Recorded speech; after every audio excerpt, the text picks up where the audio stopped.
Tänapäeva elustiili juures viibime järjest rohkem siseruumides ja siseruumide kvaliteet on väga otseselt seotud meie enda tervisega. Materjalid, mis meie ümber on pahatihti sünteetilised ja pihkavad ruumi mürgiseid ühendeid, gaase, mida me siis läbi kopsude pumpame. Ja loomulikult satub see väga kiiresti verre, kõik, mis on ka selles ruumi õhus. Paremad majad täna Euroopas on ehitatud passiivmaja standarditele vastavalt ja nendes on ka väga tihti looduslikud viimistlusmaterjalid.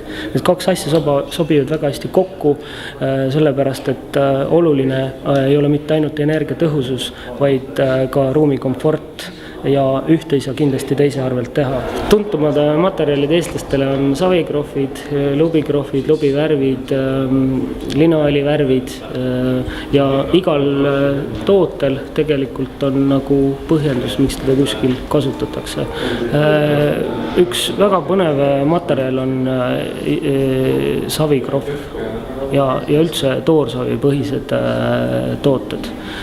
Savil on väga suurepärane omadus mahutada endasse niiskust veeauru näol ja seda ka loovutada. Ja huvitav on see, et ta teeb seda selles vahemikus, mis just on inimesele sobilik. Ehk siis suhteline õhuniiskus 40–60% on inimesele mugav.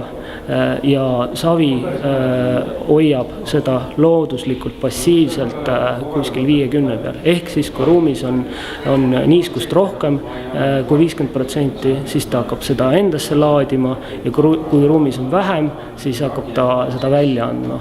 Ja ei ole vaja erilisi seadmeid, vaid võib seda teha ka väga mõnusalt passiivsel moel.